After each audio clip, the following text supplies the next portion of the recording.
Do you want to know? Hello everyone. Before I start, let me first introduce myself. My name is Almira Raisa Izzatina, and today I will be representing 17th State High School of Surabaya to talk about nationalism and patriotism in the younger generations.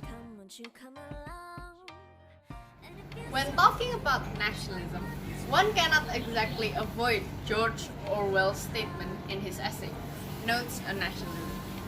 In it, he stated that nationalism is identifying oneself with a single nation or unit, placing it above good and evil, and recognizing no other duty than that of advancing its interests. Does this mean that nationalism is inherently bad? Not necessarily. You see, it may seem counterintuitive that there can be positive benefits to nationalism.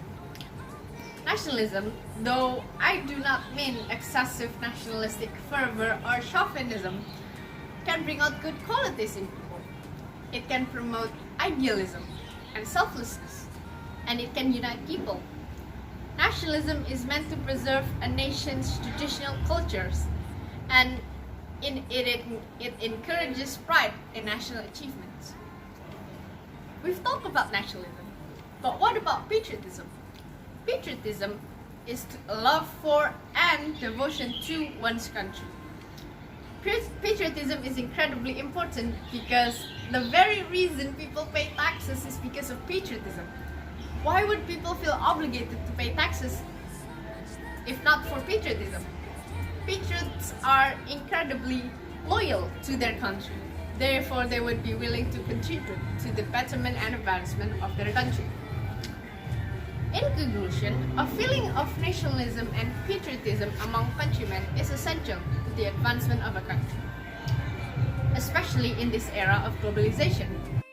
However, nationalism and patriotism is currently diminishing in this era.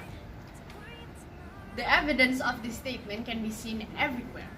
For example, the notions that foreign or Western brands are superior to local brands, little to no appreciation to indigenous culture, little to no courtesy to Pancasila as a guide to state and personal concerns, and others.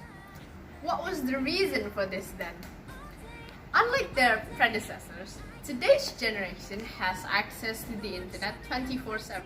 With it, they can have instantaneous and meaningful communication with anyone around the world. A borderless world where anyone can talk with anyone. This changes how people connect. With the freedom of expression and communication, today's youngsters are very vulnerable to radical ideologies around the world, whether it be cosmopolitanism, liberalism, racism, and others. This will result in the disappearance of our indigenous culture, individualistic demeanors in youngsters, the existence of government-opposing beliefs, and others. What can we do then to combat this? Well, as much as the internet plays a vital role in diminishing nationalism and patriotism, it can also help us in promoting it. For example, popularizing batik such as the Berkain Bersama movement as a national identity. Educating the public on nationalism and patriotism on social media platforms and others. Popular culture, after all, is supposed to be very productive in instilling national values. We can also make sure we appreciate our country in any way we can, whether it be paying our taxes, buying local products, or just showing respect when the national anthem is playing by standing up. It sounds extremely trivial, but it is incredibly important to our home, to our culture, and to our way of life.